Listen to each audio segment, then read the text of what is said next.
네, 안녕하십니까? 이번 시간에는 재산보험 표준약관에 대해서 한번 알아보는 시간입니다. 그 재산보험 표준약관은요, 우리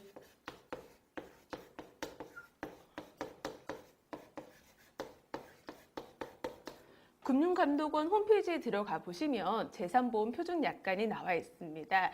그 금융감독원으로 홈페이지에 들어가시면은 그 업무자료 탭이 있고요. 업무자료 탭에서 다시 보험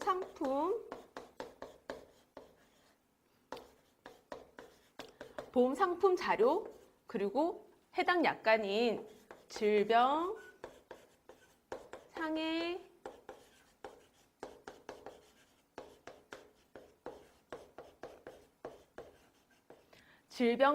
표준 약관이 우리 금융감독원 홈페이지를 통해서 확인하실 수가 있고요. 항상 우리가 재산보험 공부를 하실 때는 질병상해 표준 약관을 옆에 탁 두시고, 그리고 난 다음에 이 해설서를 통해서 공부를 하시면 됩니다.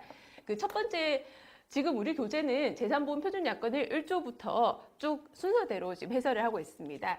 제일 처음 나오는 것이 재산보험 표준 약관의 목적인데요. 재산보험 표준약관, 재산보험은 도대체 어떠한 목적으로 재산보험을 가입을 하느냐, 거기에 대해서 목적이 나와 있습니다. 지금 이 글자가 빠졌는데, 이 보험계약, 이 보험계약은 보니까 보험계약자의 청약과 그 다음 보험회사의 승낙으로 성립된다고 합니다. 보험계약자,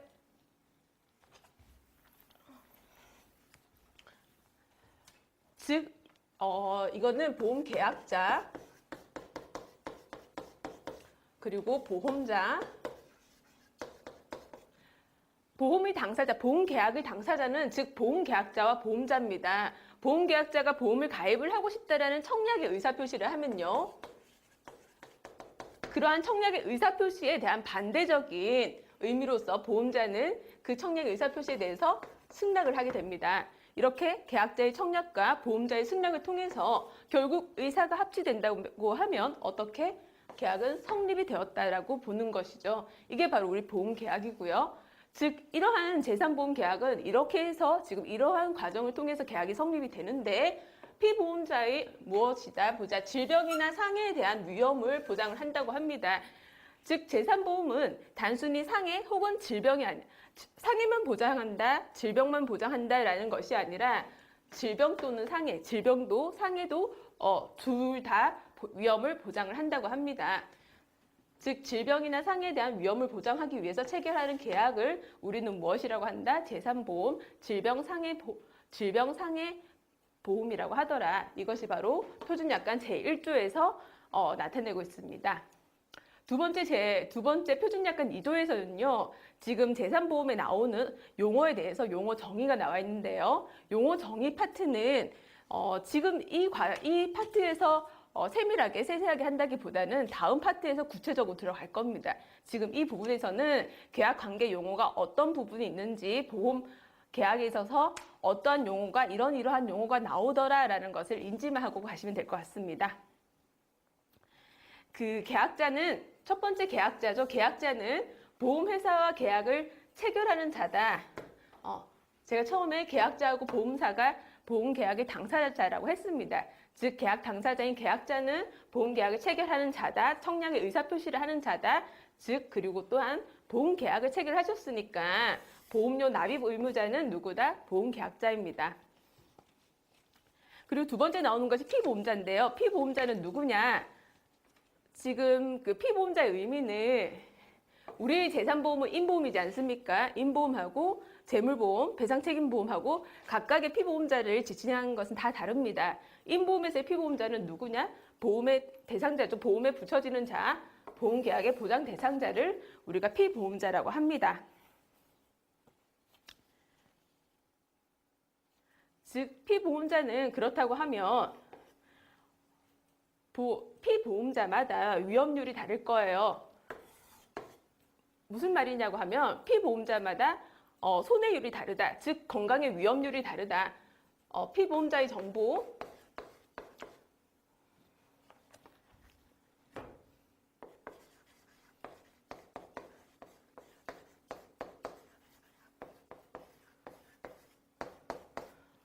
피보험자의 위험 정보에 따라서 보험료는 혹은 보험 계약 조건은 차등됩니다. 즉 위험 정보는 어떤 거냐? 피보험자가 가지고 있는 건강 정보가 제일 첫 번째로 들 수가 있겠고요. 건강 정보, 즉 당신이 과거에 보험 가입하기 전에 질병이 있었는지 상해 사고가 있었는지 그러한 병력이죠. 기왕 병력에 대해서 물어볼 거고요. 또한 위험 정보는 직업, 대표적이죠. 직업 정보. 당신이 사무직 직원입니까? 아니면 현장 근로자입니까? 아무래도 현장 근로자 혹은 영업용 택시 기사를 하시는 분, 그것처럼 이렇게 사고 위험률이 사무직하고 달리하기 때문에 그러한 직업 정보를 물어볼 거예요. 그리고 건강 정보를 물어볼 거고요. 기타 등등등 여러 가지 다른 보험 계약 사항도 물어볼 거고요. 이러한 위험 정보에 따라서 피보험자의 위험률이 달라질 거고요. 위험률이 달라진다는 말은 결국은 보험료라든지 보험 계약의 조건이 달리할 겁니다. 보험 계약의 조건을 달리하더라. 그리고 세 번째 나오는 의미가 보험 수익자네요. 보험 수익자라는 것은 임보험에만 나오는 용어입니다. 보험 수익자는 무엇이냐? 보험 사고 발생 시에 보험금 지급을 받는 자, 보험금을 청구하는 자, 보험금을 누구한테? 보험 수익자에게 결국은 지급을 한다는 얘기입니다. 이러한 보험 수익자는 우리가 보험을 가입할 당시에 보험 수익자를 지정을 할 수도 있고요. 그리고 보험 수익자를 지정하지 않고 우리가 보험을 가입을 할 수도 있습니다. 일반적으로 보험 수익자는요, 계약에 관련돼서 해약 환급금이라든지 해지 환급금이라든지 이런 부분은 계약료, 보험료의 반대적인 반대급부의 의미를 가지는 부분은 계약자가 보험 수익자가 되겠고요. 그 다음에 일반적으로 이 보험금이라고 얘기하는 입원 일당 혹은 혹은 후유장애 보험금, 질병인 경우는 진단보험금 같은 기타 보험금은 피보험자, 그 다음에 보험금 중에서 사망보험금의 경우에는 피보험자를 지정하지 않은 경우요. 피보험자의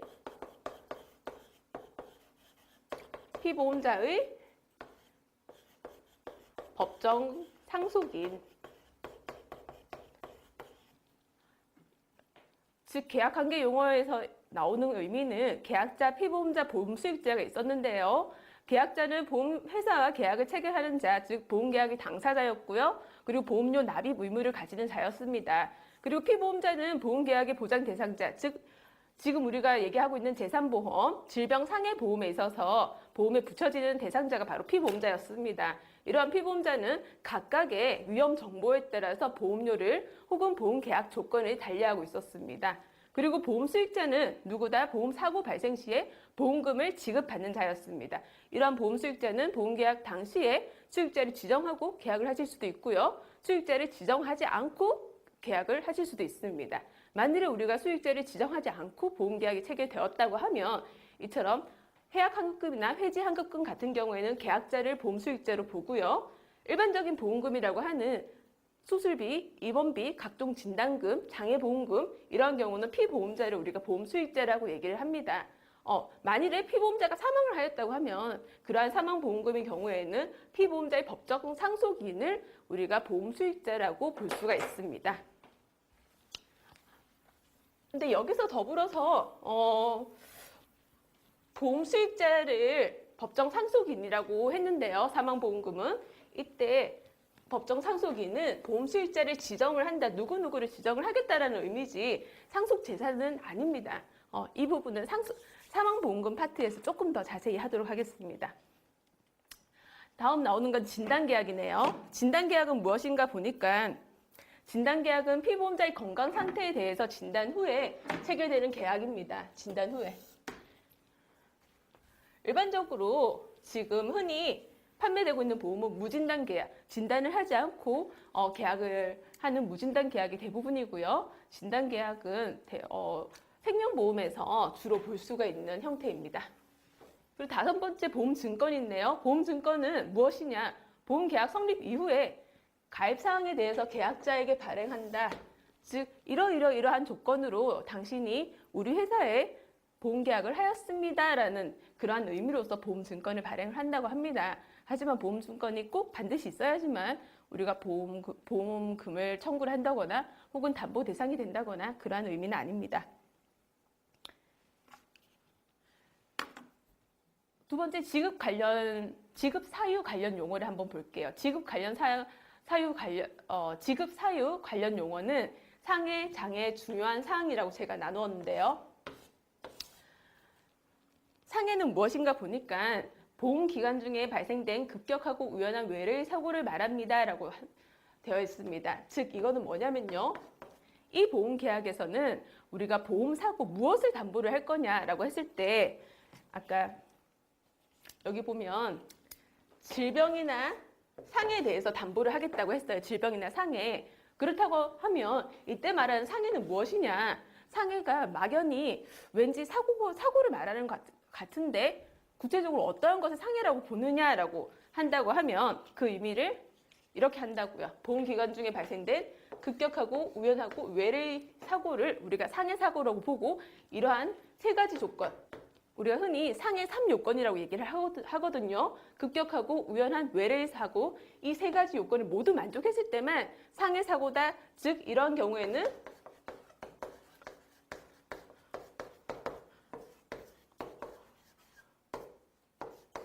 상해 사고 이꼴 보험 사고라고 해서 급격하고 우연한 외래의 사고이어야지만 우리가 이 보험 계약에서는 담보를 할 수가 있습니다.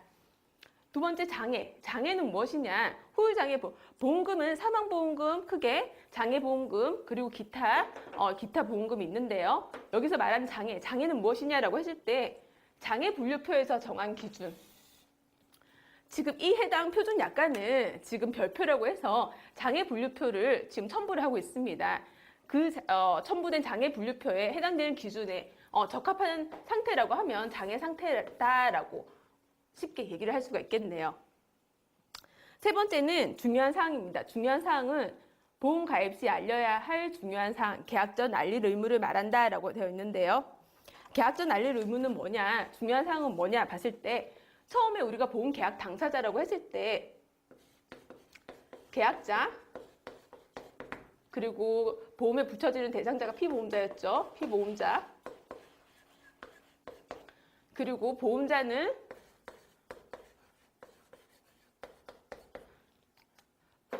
이거를 조금 얘기를 좀 크게 합시다.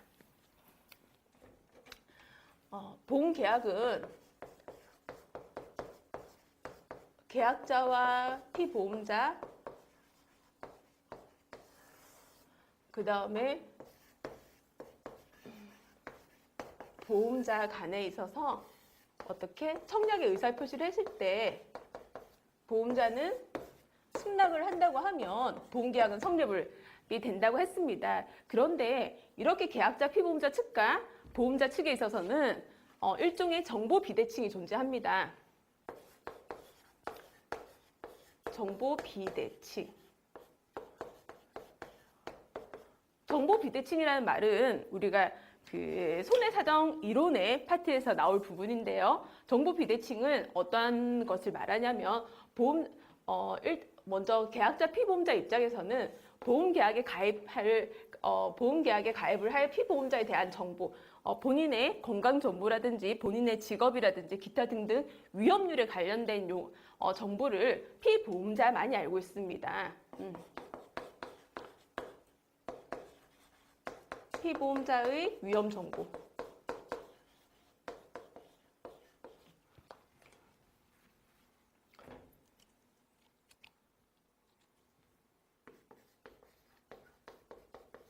그런데 보험자는 어떠한 비대칭을 가지고 있냐고 하면 보험자는 보험자가 직접 만들었던 약관에 있어서는 계약자 피보험자보다 보험자가 훨씬 더 잘 알 거예요.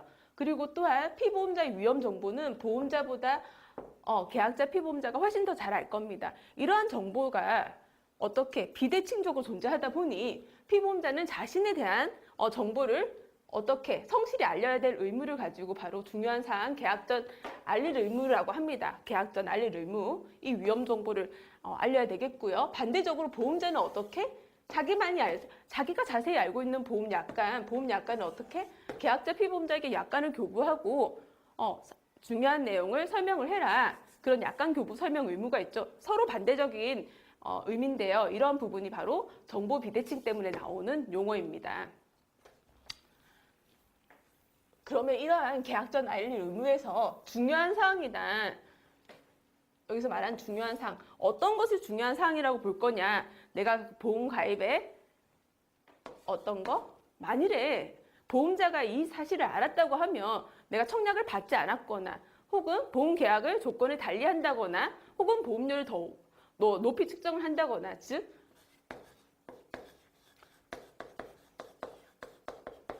보험 계약에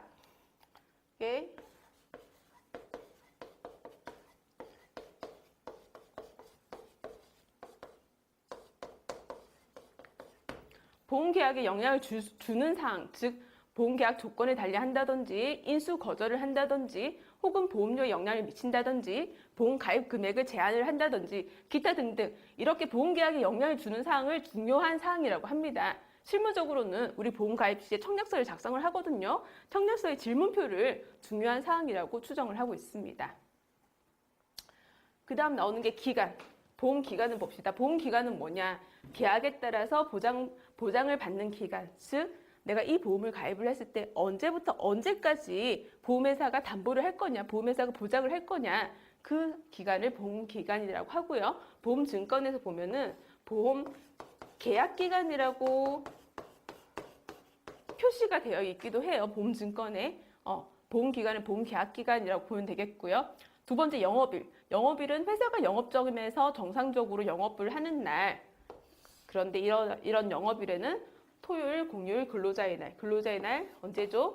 5월 1일. 5월 1일은 제외하더라. 영업일. 영업일은 각각 이제 그 보험금을 청구했을 때 언제까지 지급을 해야 되냐. 지급 기한.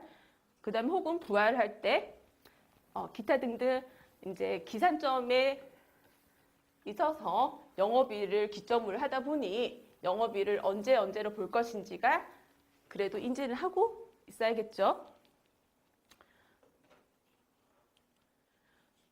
자, 제가 보험증권을 한번 띄워봤습니다. 보험증권을. 우리가 재산보험 공부를 하는데 보험증권을 그래도 한 번은 봐야 되지 않겠습니까? 보험 관련된 용어를 지금 한번 어떠한 용어가 있는지 우리가 봤는데 제가 보험증권을 통해서 우리가 방금 읽어봤던 용어들을 한번 살펴보겠습니다. 제일 처음에 나오는 부분이 이 보험에 해당 보험 계약의 상품명이 나왔고요. 그 다음 나오는 부분 여기가 계약자입니다. 계약자 누구누구 나올 거고요. 계약자 주소가 나옵니다. 그 다음에 여기에는 밑에는 1회 보험료가 나와서 1회 보험료를 얼마로 할 것이냐. 그 다음 여기 밑에는 지금 계약 기간이네요. 계약 기간이라고 해서 언제부터 언제까지를 이 보험에서 담보를 할 거냐라고 되어 있습니다. 그 다음에 여기는 증권번호가 나와 있고, 그 다음에 보험료가 나와 있었고요. 그리고 피보험자가 나와 있고, 여기 보면 2급이라는 글자 보이십니까? 2급은 어떠냐면 보험 가입을 하고자 하는 피보험자의 직업을 1, 2, 3급으로 우리는 구분해 놨습니다. 손해보험에서는 1급의 경우에는 이제 가장 위험률이 낮은 사무직을 얘기를 하고요. 대표적으로. 그 다음 2급, 3급. 3급의 경우에는 아무래도 사고율, 손해율이, 위험률이 높은 직접 일을 하시는 현장 근로자를 예를 들 수가 있겠죠. 그러면 1급하고 2급, 3급 하면은 보험료도 차등이 있을 거고 보험 가입 금액도 제한을 줄 겁니다. 이렇게 이건 지금 손해보험 약관인데요. 이렇게 그 손해보험 약관을 보면은 피보험자에 있어서 직업급수가 반드시 나옵니다. 분명히 이걸 직업급수라고 하고 이런 직업급수는 이후에 계약 후 알릴 의무에도 지금 영향을 줄 겁니다. 그리고 또한 밑에 보면은 이제 일반 상해라고 해서 사망 또는 후유장애 가입 금액이 나오고 기타 밑에 담보 사항이 쭉 나와 있어요. 우리 보험은 이러한 형태로 보험 증권이 만들어지고요. 이런 보험 증권을 봤을 때 계약자가 누군지, 피보험자가 누군지, 그다음 피보험자의 직업급수는 어떤지, 그다음 가입 담보 사항은 어떠한지, 계약 기간은 언제부터 언제까지인지, 보험료는 언제인지 이런 부분을 이러한 정보를 우리가 알 수가 있습니다.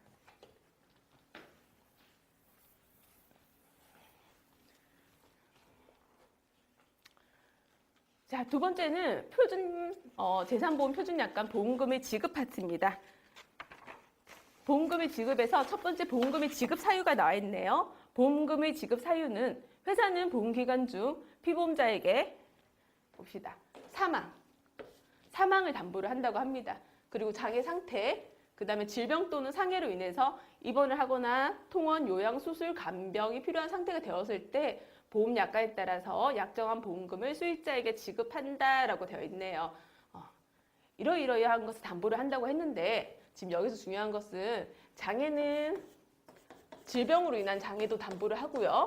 그리고 상해로 인한 장애도 담보를 합니다. 그리고 지금 여기 보시다시피 입원이나 통원이나 기타 보험금도 역시나 질병 또는 상해, 질병으로 발병이 된 경우 혹은 상해로 인해서 발병이 된 경우도 담보를 합니다. 그런데 여기서 나오는 사망은 상해의 경우만 담보를 합니다. 재산보험에서는 질병, 사망은 담보를 하지 않는 것이 하나의 특이점이라고 할 수 있겠습니다. 자, 보험금의 종류를 봅시다. 보험금의 종류는 크게 사망보험금, 그 다음에 장애보험금, 그 다음 기타 보험금으로 나눌 수가 있는데요. 사망보험금은 보험기간 중에 상해의 직접적인 결과로서 사망한 경우 사망보험금을 지급을 하는데 이때 사망보험금은 질병이 아니라 상해 사망 보험금을 가리키더라. 근데 이때 사망보험금은 누구에게? 수익자에게 지급을 한다. 재산보험은 질병 사망은 담보를 하지 않습니다. 그런데 손해보험의 경우에 질병 사망을 담보하고 싶다고 하면 어떻게? 특약 형태로, 주계약이 아니라 특약 형태로 담보를 하겠다라는 얘기입니다. 두 번째, 후유장애 보험금. 후유장애 보험금은 보험 기간 중에 진단 확정된 질병 또는 상해로 장애 상태가 되었을 때에는 보험금을 보험 수익자에게 지급을 하겠다. 그리고 입원보험금, 기타 등등의 보험금은 역시나 마찬가지로 질병 또는 상해로 입원 치료 받거나 통원, 요양, 수술, 기타 등등등이 되었을 때 보험금을 지급을 합니다라고 되어 있네요.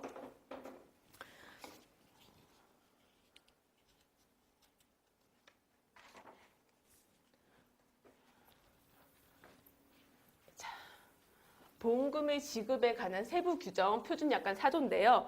1, 2, 3조까지가 그냥 우리가 어떠한 부분이 있다라고 해서 우리가 읽고 넘어간다고 하면 두 번째 표준보험약관 제4조 보험금 지급에 관한 세부 규정은 조금 면밀히 봐야 될 부분이기도 합니다. 세부 규정에서 보면 먼저 사망보험금에 대한 얘기입니다. 사망보험금에 있어서 사망은 실종이나 인정사망도 포함을 하고 있다고 합니다. 사망보험금 지급 요건에 있어서 지금 보험금 지급 사유의 사망에는 실종이나 인정사망의 경우도 포함을 한다. 그러면 실종은 무엇이고 인정사망은 무엇인지 한번 봅시다. 실종은 보니까 법원에서 인정한 실종 기간이 끝난 때에 사망한 것으로 본다. 인정사망은 관공서에서 수해나 화재, 그 밖의 재난을 조사하고 사망한 것으로 통보하는 경우인 인정사망은 가족관계 등록부에 기재된 사망 연원일을 기준으로 해서 사망보험금을 지급을 한다. 이제 잘 이해가 안 되시죠? 제가 민법 규정을 여기다 첨부를 해놨습니다. 민법 27조에 보니까 실종의 선고라고 나와 있네요. 실종은 사람이 사망을 했다라고 우리가 확정을 하는 것이 아니었고요. 실종은 사람이 생사가 불분명한 걸 말을 하는 겁니다. 실종은. 그런데 이러한 실종은 크게 봅시다. 부재자의 생사가 5년간 분명하지 아니한 때 5년이라고 지칭했네요. 5년간 분명하지 아니한 때에는 법원에서는 이해관계인이나 검사의 청구에 의해서 실종 선고를 할 수 있습니다. 실종 선고를 합니다. 즉 이런 경우는 일반 실종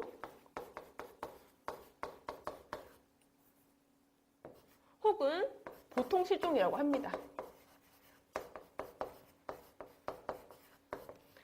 자, 두 번째는 전지에 임한 자, 침몰한 선박 중에 있던 자.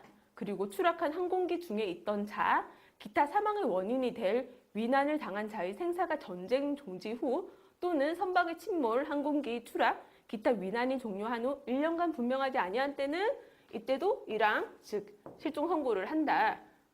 이런 경우는 특별실종이라고 합니다.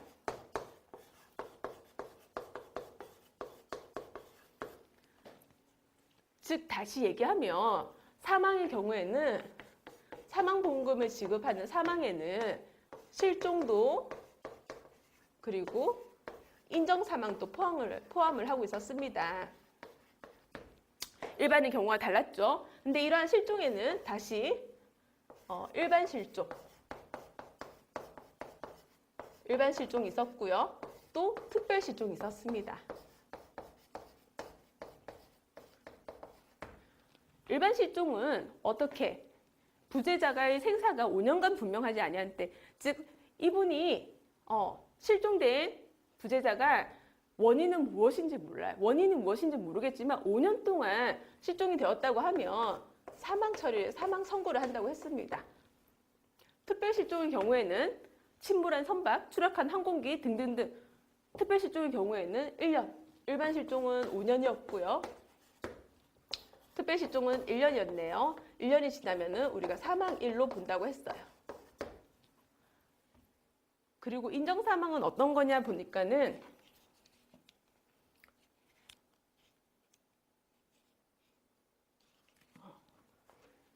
인정사망은 관공서에서 수해나 화재 그 밖의 재난을 조사하고 있는데 인정사망의 경우에는 지금 관공서에서 실종은 법원에서 선고를 하는 거였고요. 인정사망은 수해나 화재 재난을 조사하고 왠지 수해나 화재 재난 사망이 확실을 한데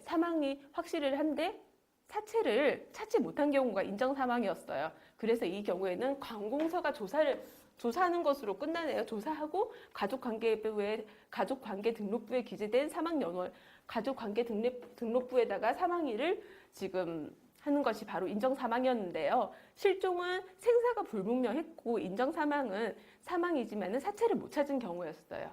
이러한 경우도 지금 우리가 사망보험금 지급 요건에 해당이 된다라고 봤습니다. 그러면 사망보험금 같은 경우에는 지금 크게 일반 사망보험금이 있고요.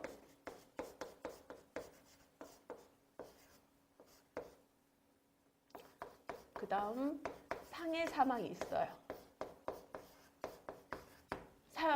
사망보험금은 일반 사망보험금하고 상해 사망보험금이 있었는데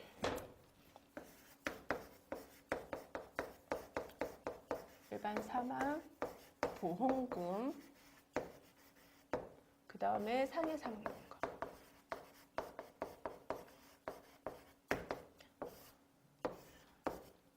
즉 상해 사망보험금은 사망보험금의 지급 요건이 상해여야만 합니다. 상해 급격하고 우연한 외래 사고인 경우로 인해서 발생된 사망인 경우에는 사망보험금을 지급을 했고요. 사망 원인이 무엇인지를 모르겠어요. 사망 원인이 상해가 아니어도 돼요. 일반적으로 사망을 했다고 하면은 일반 사망보험금이 지급이 된다고요. 그런데 지금 여기서 보면은 실종에는 일반 실종도 있었고 특별 실종도 있었고 그리고 인정 사망도 있었습니다. 인정 사망은 아까 보시다시피 수재나 화재 그 밖에 재난이라 인정 사망은 재난 사고에 대해서 의미를 하는 거예요. 그렇기 때문에 인정 사망은 상해 보험금 지급 대상이 되고요. 상해 사망 보험금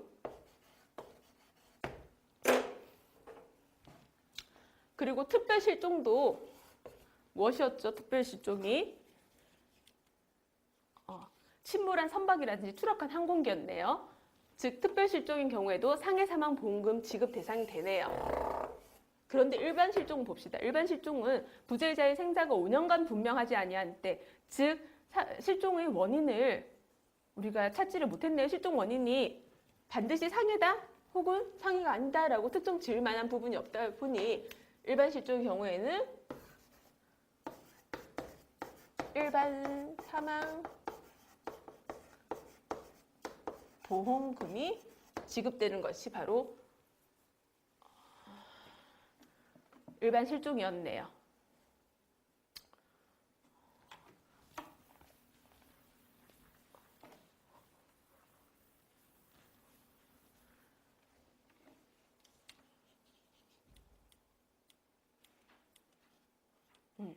여기까지 했죠.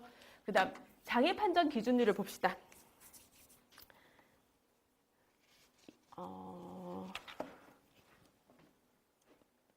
지금 여기 나오는 사망은 실종이나 사망보험금에 있어서는 사망에 실종과 인정 사망의 경우도 포함된다.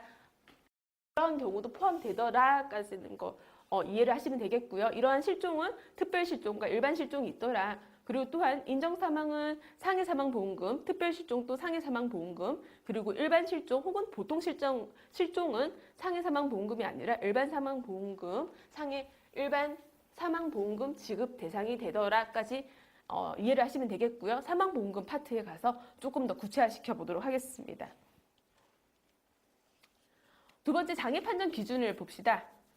지금 보험금 지급 세부 규정인데요. 장애 판정 기준일을 보면 첫 번째가 장애 지급률이 상해사고 또는 질병의 진단일로부터 180일 이내에 확정이 되는 경우 되어 있네요. 그 다음 두 번째가 180일 이내에 확정되지 않는 경우. 세 번째가 장애 판정 시기를 별도로 정한 경우. 즉 장애 판정 기준일은 이렇게 세 가지로 나뉩니다. 세 가지인데 어떤 게 보냐, 그러니까 처음에는 180일 이내로 확정되는 경우, 예시를 든다고 하면 대표적인 예시가 절단 장애를 예시를 들 수가 있겠죠. 사고로 인해서 신체의 일부분이 절단이 된 경우 180일이 지나지 않는다고 하더라도 더 이상 접합수술을 못한다고 하면 절단이 확정된 경우니까 180일 이내에 확정 짓는 대표적인 경우라고 볼 수가 있겠습니다. 그런데 일반적인 대부분의 장애는 180일 이내에 확정되는 것이 아니라 계속적으로 치료를 요해요. 계속적으로 치료를 요하는데 계속 치료를 하더라도 더 이상 시간이 계속 지난다, 치료 기간이 늘어난다고 했을 때는 어떻게 할 거냐, 장애를. 여기 나와 있네요. 180일 이내에 확정되지 않는 경우라고 하면 상해 발생일 또는 질병의 진단일로부터 180일이 되는 날에 어떻게 의사의 진단하에 기초하여 고정될 것으로 했네요. 고정이 된 상태가 아니라 180일 되는 날 고정될 것으로 인정되는 상태를 장애 지급률로 결정을 한다고 합니다. 보자. 예를 들어서 사고일이라고 합시다. 그리고 여기가 180일 되는 기준인데요. 180일 이내에 확정이 되는 절단 장애 같은 경우에는 180일 이내에 장애 진단을 하면 되겠고요. 근데 절단 장애처럼 180일 이내에 결정이 되지 않는다, 계속적으로 치료를 요하더라, 그러면 어떻게 180일 되는 날 이때 의사의 진단하에 기초하여 고정될 것으로 인정되는 장애 지급률을 결정을 한다고 합니다. 장애 지급률 결정. 이게 일반적인 경우예요. 그런데 어떤 경우는 보니까 180일이 지나서 하는 경우도 몇몇 경우가 있었습니다. 즉 보니까 단 장애 판정 시기를 별도로 정한 경우에는 그에 따른다. 대표적인 경우가 안구 운동 장애네요. 눈을 다쳐서 눈을 운동을 하는 장애가 잘 안 된다고 하면 외상후 1년, 최소 1년 동안 치료를 받으시고 1년이 되는 시점에서 평가를 하자. 즉 언제? 사고일로부터 1년이 됐을 때 이 시점에서 안구 운동 장애를 평가를 하자고요. 근데 또 다른 경우 정신행동 장애를 봤더니 정신행동 장애는 사고일로부터 24개월이네요. 24개월 뒤 동안 치료를 계속적으로 받고 24개월 되는 시점에서 장애 판정을 합시다라고 되어 있습니다. 즉 장애 판정 기준일은 이처럼 세 가지 기준입니다. 첫 번째는 180일 이내에 확정되는 경우, 그 다음에 180일이 지나도 계속적으로 치료를 요하는 경우에는 180일의 장애 지급률을 결정을 하는 경우, 그리고 장애 판정 시기를 별도로 정한 경우인데, 이때 별도로 정한 경우는 첨부되어 있는 장애 분류표에서 장애 판정 시기를 별도로 정하고 있습니다. 이 경우에는 몇몇 경우 예외적인 경우가 있었는데 대표적인 게 안구 운동 장애나 정신행동 장애더라. 그때는 별도로 정한 그 기준일에 장애 평가를 하면 되겠습니다.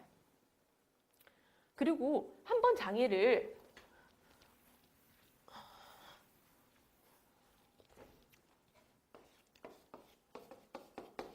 사고가 나고 180일 되는 날 우리가 장애 평가를 했어요. 180일 때 장애 평가를 했더니 장애가 내가 무릎을 다쳐서 무릎 운동장애로 장애지급률 20% 진단을 받았습니다. 그런데 계속적으로 더 있다 보니 계속적으로 더 치료를 하고 어떻게 장애 상태가 더 악화가 되었네요. 악화된 경우 그래서 결국은 운동장애가 아니라 이때는 관절 치환술을 했어요. 치환술을 해서 이때 장애 지급률이 30% 진단을 받았다. 이런 경우는 어떻게 더 악화된 장애를 인정을 해주겠다는 얘기입니다. 물론 장애 지급률을 봅시다.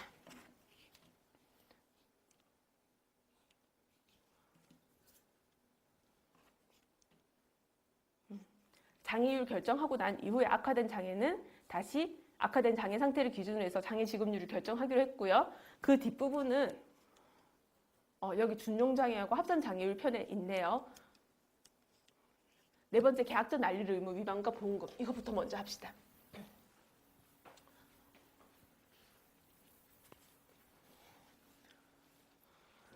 네 번째, 계약전 알릴 의무 위반과 보험금이라고 했는데 재산보험 파트에서 가장 많이 나오는 부분, 실무로서 가장 많이 나오는 부분이 계약전 알릴 의무 위반이에요. 실무적으로 계약전 알릴 의무 위반을 검토를 하지 않는 계약건은 단 한 건도 없습니다.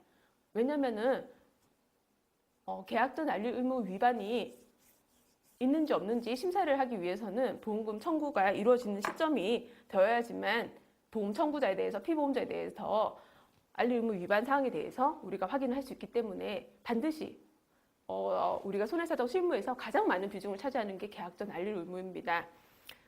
이 부분을 보니까 계약전 알릴 의무에 해당하는 질병으로 과거에 진단 또는 치료를 받은 경우에는 보험금 지급 사유의 보험금 중 해당 질병과 관련한 보험금은 지급하지 않습니다. 라고 되어 있어요. 즉, 이 말이 무슨 말이냐면 보험계약은 자, 이때가 보험계약일이라고 합시다. 보험계약은 보험 가입 이후에 발생된 질병이나 혹은 상해를 담보를 합니다. 보험 가입 이전에 발생된 질병을 담보를 한다고 하면 이거는 보험 사기가 너무 많이 늘어나겠죠. 도덕적 위험이 폭발적으로 증가할 거고요. 보험이라는 원리 자체가 가입 전에 발생한 것을 담보를 한다는 것은 우연성을 상실을 한 거고, 우연성이 상실된다고 하면 보험계약 자체가 존립될 수 없는 그런 상황이잖아요. 즉 보험계약은 보험계약일 이후에 발병된 질병 혹은 상해 혹은 계약일 이후에 진단된 질병을 담보를 하는 건데요. 만일에 그렇다고 하면 가입 전에 일반적으로 5년 이내 청약일로부터 5년 이내의 병력 사항에 대해서는 모두 다 고지를 해야 됩니다. 보험계약일로부터 5년 동안에는 당신이 병원에서 치료를 받은, 진단을 받은 사실이 있는지 없는지 알려야 될 의무가 바로 계약전 알릴 의무인데요. 이러한 의무를 위반해서 가입 전에 고혈압 진단을 받고 고혈압 치료를 받은 경우에 가입 이후에 고혈압으로 다시 진단이나 치료를 받는다고 하면 보험계약에서는 어떻게 계약전 알릴 의무 위반을 한 질병은 계약 이후에 담보를 하지 않겠다는 얘기예요. 보험금을 지급을 할 수가 없죠. 그런데 만일에 청약일 이전에 확정된 질병이라 하더라도 청약일 이후 5년 동안 질병으로 추가 진단 또는 치료 사실이 없는 경우에는 어떻게 보장을 하겠다 이 말. 즉 이 말은 무엇이냐면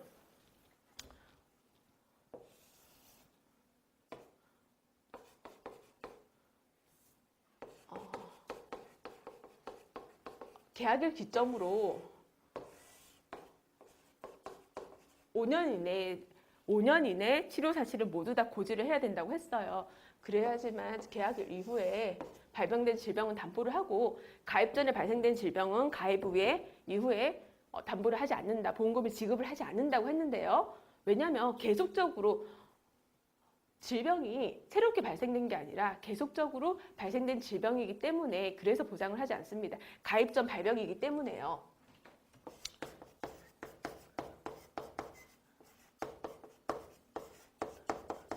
가입 전 발병이기 때문에 보험계약 이후에 고지의무 위반한 질병에 대해서 담보를 하지 않는데요. 만일에 가입 전에 진단 또는 치료한 병명이라 할지라도 계약일로부터 5년 동안 어떻게 치료나 진단을 받지 않았다. 이때 발생된 질병이라 하더라도 가입 이후에 5년 동안 치료나 진단을 받지 않았다고 하며 이 이후에 발생되는 동일한 질병에 대해서는 보장을 하겠다는 얘기예요. 즉 이때 말하는 보장은 가입 전 발병이 아니라 요거는 가입 전 발병은 요 시기고요. 청약일로부터 5년 이후는 가입 전 발병이 아니라 새로운 발병이라는 거죠. 진단명은 동일할지라도 계약일로부터 5년 이내에 발생된 것은 가입 전 발병이 될 거고요. 계약일로부터 5년 동안 치료나 진단을 받지 않고 계약일로 5년 이후에 발생된 질병의 경우에는 새로운 발병으로 보고 우리가 보험금을 지급을 하겠다는 의미입니다. 계약전 완료 의무 위반과 보험금은 약술 문제 혹은 사례 문제에서는 또 나올 수도 있겠고요. 약술 문제에서도 많이 나올 수 있는 개념입니다. 다섯 번째 준용장애를 봅시다. 준용장애라는 것은 뭐냐면 장애 분류표. 장애는 일반적으로 장애 분류표를 가지고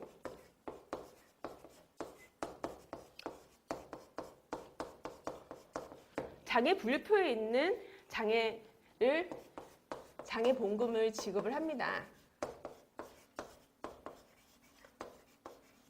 그런데 장애 분류표에 없는 장애도 있어요. 장애 분류표에 없는 장애. 장애 분류표에 없는데 피보험자는 후유장애 상태가 되었다고 한다고 하면 이때는 장애 분류표에 단순히 없다라고 해서 기재되어 있지 않다, 분류표에 분류되지 않았다라고 해서 장애보험금 지급 대상이 되지 않느냐라는 그런 문제 제기가 될 수가 있겠죠. 그때는 어떻게 한다? 피보험자의 직업이나 연령, 신분 또는 성별 이런 거에 구분하지 않는다고 했어요. 그냥 지급이 피보험자의 장애 상태, 장애 정도에 따라서 장애 분류표 구분에 준하여라고 했네요. 장애 분류표에 없는 장애라고 할지라도 지금 현재 신체의 장애 정도를 장애 분류표의 구분에 준해서 지급액을 결정을 한다고 했습니다. 즉, 이 말이 바로 준용장애라고 하는데요. 그렇다고 하면 장애라는 것은 반드시 장애 분류표에 있는 장애만 인정을 한다? 그렇지 않다고요. 장애는 장애 분류표에 의한 장애 분류표상 장애 지급률을 결정을 할 거고요. 그리고 장애 분류표에 없는 경우에는 준용장애를 인정을 한다고 합니다. 준용장애. 근데 이때 준용장애는 봤을 때는 지금 보면은 각 장애 분류표별 최저 장애 지급률 장애에도 미치지 않는 것은 후유장애 보험금 지급 대상이 아니다라고 했어요. 장애 분류표 상에서 장애 지급률이 제일 작은 경우는 언제냐면요. 3%입니다. 우리 장애 분류표는 3%보다 시작하거든요. 즉 준용 장애는 3%보다 더 작은 경우는 장애 지급 대상이 아니다라는 거예요. 장애 지급 대상이 아니다라고 보면 되겠습니다. 여섯 번째, 보험금 합의 결혈 시 제3자 판정. 이 부분은 보험 수익자, 보험회사가 보험금 지급 사유에 대해서 합의하지 못한 때에는 수익자하고 회사가 정한 제3자 의견을 정할 수 있다. 즉, 이 말이 무슨 말이냐면요. 가장 많이 되는 것이 이때 말하는 보험금은 장애보험금이나 혹은 각종 진단금. 그 장애보험금이나 진단금, 암진단금이나 혹은 뇌혈관 관련 진단금 또는 심장, 심혈관 관련 진단금을 진단을 할 때 보험사 측 혹은 청구인 측의 의견이 서로 일치하지 않을 때가 있습니다. 그런 경우에는 이제 어떻게 할 거냐? 제3자 의견을 따른다고요.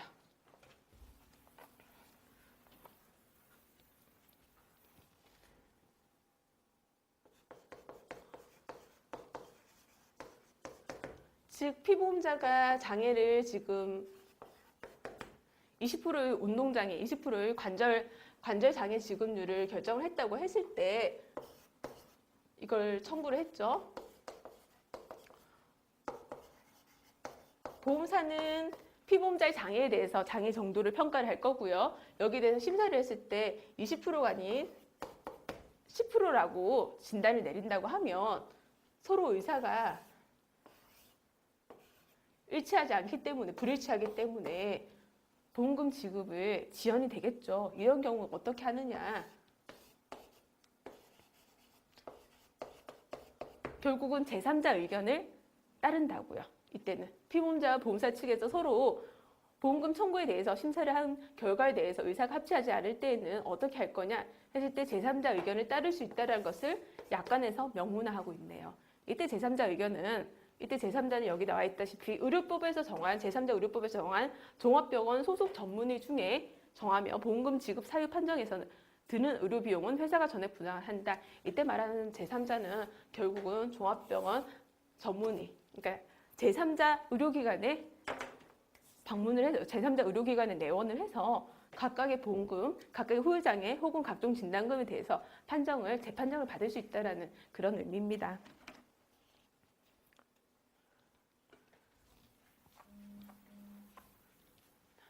7번째 합산장애율인데요. 합산장애율 아까 장애보험금 얘기를 하다가 조금 끊겼는데 합산장애율은 2가지 이상의 후유장애가 생긴 경우에는 합산하여서 지급한다라고 되어 있는데 우리 그 재산보험 약관은 장애평가를 하는 기준이 그 AMA 장애평가법에 의해서 우리가 장애가 이루어지고요. 자동차 보험 같은 경우에는 맥브라이드 장애평가가 이루어집니다. 근데 그 자동차 보험 같은 경우에는 우리가 맥브라이드 장애평가에 의해서 이루어지는데 대표적인 게 AML 같은 경우에는 내가 팔에 뚜렷한 운동장애를 평가받아서 상지 주관절 20%를 평가받고 그 다음에 발목 하지 관절에 대해서 운동장애 10%를 평가받는다고 하면 AMA 우리의 그 재산보험 장애는 단순히 20% 10%에서 합산 장애율 즉 30%를 지급을 합니다. 30% 장애율이 평가가 되고요. 그렇다고 하면 보험금은 가입금액 1억을 기준으로 했을 때 20% 더하기 10% 해서 총 30%, 결국은 1억에 30%니까는 3천만 원 지급이 될 겁니다. 그런데 맥브라이드 같은 경우에는 단순히 합산 장애가 아니라 노동능력 상실률이라고 해서 이 경우에는 20%를 더하기 100에서 20%를 차감한 신체 노동능력에 대해서 10%를 평가를 합니다. 그렇다고 하면 이거는 20% 더하기 8%겠죠. 즉 28%. 그러면 이 경우에는 1억에 대해서는 2,800만 원이 될 거고 AMA 평가법에 따르면은 1억에 대해서 3천만 원이 될 거고 이렇게 AMA하고 맥브라이드 장애평가법은 합산장애율을 계산하는 방법이 다릅니다. 합산장애율 계산하는 방법은 기존의 기출문제로도 나오기도 했습니다.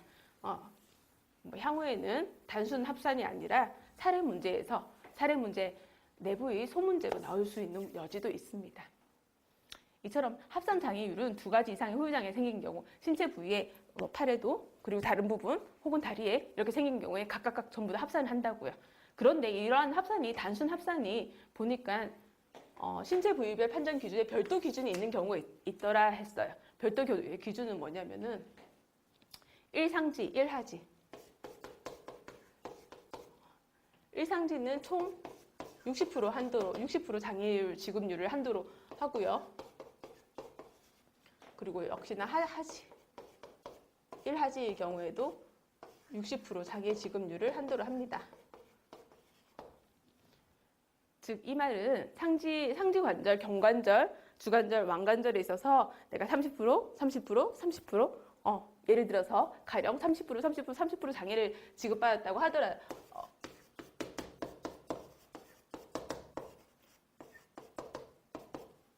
총 30을 장애 지급률을 판정을 받았다 하더라도 합산 장애율은 90%에서 어떻게 60% 한도니까는 최종적으로는 60%만 인정이 된다 이 말입니다.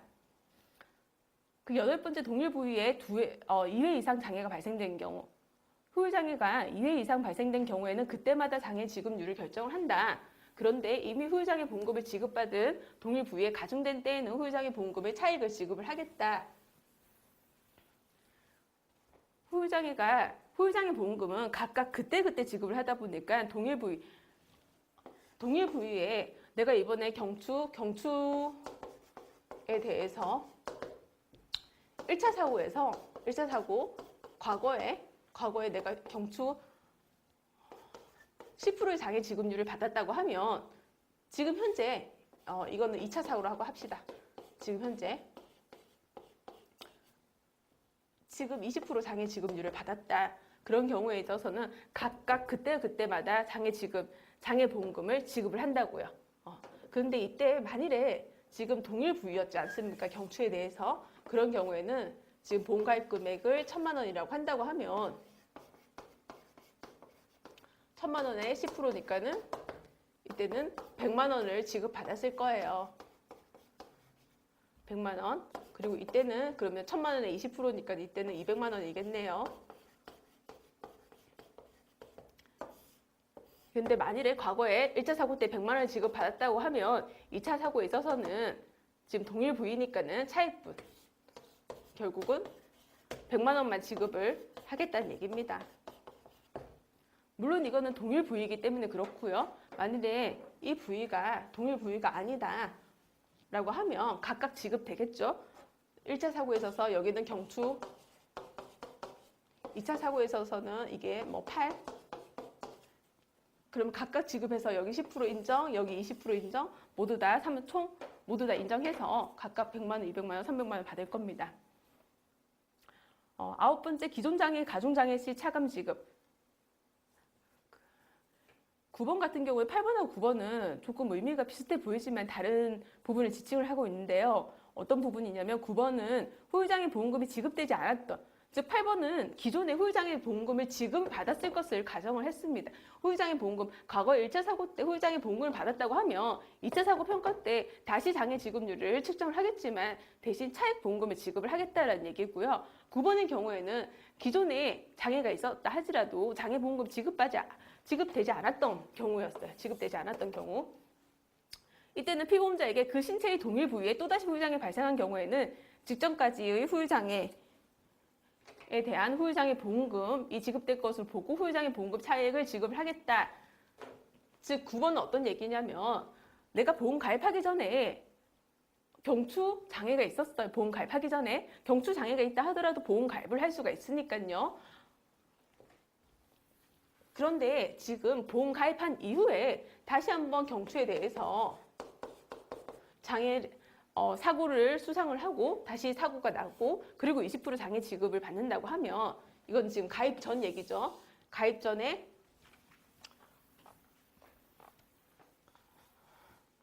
지금 9번은 이런 경우죠. 보험 가입을 한다고 하면 가입 이전에 지금 장애 10%, 그 다음에 가입 이후에 이때 장애 20% 평가를 받는다고 하면 이 가입 이후에 평가받은 20%에 대해서는 가입 금액 1,000만 원에 대한 20%가 아니라 지금 기존 장애 이때 10%가 있었으니까 가입하기 전에 지금 가입하기 전에 지금 10%를 차감한 이 시점에서는 20% 빼기 10% 해서 즉 10%의 차익 장애 지급률인 10%에 대해서만 장애 보험금을 지급을 하겠다는 얘기입니다. 8번은 보험 가입을 했다고 하면 가입 이후 시점의 얘기죠. 가입 이후에 1차 사고, 그다음에 2차 사고 했을 때 동일 부위라고 하면 어떻게? 만일에 다른 부위라고 하면 각각 보험금이 전체가 지급될 거고요. 동일 부위라고 하면 1차 사고 때 지급된 보험금을 제외한 나머지 차익 보험금을 2차 사고 때 지급을 하겠다라는 얘기입니다. 10번 마지막이네요. 후유장애 보험금은 보험 가입 금액을 한도로 한다. 보험 가입 금액은 제가 제일 처음에 보험 증권을 보여줬을 때 봅시다. 이때 보험 증권을 보면 여기에 지금 일반 상해라고 해서 가입 금액이 여기는 이 사람은 500만 원이 가입되어 있네요.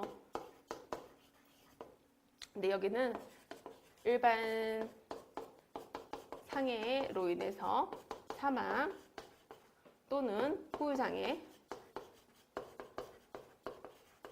진단 시에 5천만 원, 진단 시에 500만 원 지급을 하겠다는 얘기인데 이때 500만 원은 장애 지급률이 있으니까 가입 금액, 장애 보험금은 이렇게 지급을 합니다. 장애 보험금은 간혹 내가 500만 원 가입되었으니까 500만 원 지급을 하는 거 아니야 라고 물어보시는 분들이 있는데 그렇게 하는 것이 아니라 장애 보험금이라는 것은 해당 장애 지급률, 장애 지급률에다가 곱하기 보험 가입 금액입니다. 즉, 이 보험 증권에 있는 이 피보험자의 경우에는 보험 가입 금액이 500만 원이었고요. 내가 만약에 장애를 10% 평가를 받았다고 하면 500만 원 10%인 50만 원만 지급을 하겠다고요. 이 얘기예요. 그럼 다시 돌아가서 후유장애 보험금은 보험 가입 금액을 한도로 한다고 합니다. 아까 보시다시피 일반 상해 가입을 했을 때 후유장애 가입이 되어 있고 보험 가입 금액 500만 원이었는데 즉 보험 가입 금액은 500만 원을 한도로 한다는 얘기고요. 회사가 지급해야 될 하나의 진단 확정된 질병 또는 상해로 인한 후유장애 보험금은 보험 가입 금액을 한도로 한다. 동일 사고로 장애 발생 시에는 합생 장애율이 100%를 초과하더라도 보험 가입 금액만 한다. 보험 가입 금액만 지급한다. 보험 약관은 그냥 읽어보시면은 정독을 하면 우리가 잘 이해를 할 수가 있어요. 그런데 보험 약관은 좀 숨어있는 이야기가 덜어 있습니다. 숨어있는 이야기가. 지금 이 경우를 보면은 사고로 인해서 장애가 발생이 됐는데 이때 장애가 다발적인 장애가 발생이 되었다고 가정을 합시다. 만일에 내가 교통사고로 인해서 정신행동장애 진단을 받았습니다. 정신행동장애에 대해서 40% 진단을 받았고요. 그 다음에 고관절 골절로 인해서 고관절 추연술을 통해서 장애가 30% 진단을 받고 그 다음에 슬관절 운동이 안 돼서 또 20% 진단을 받고 그 다음에 추상합시다.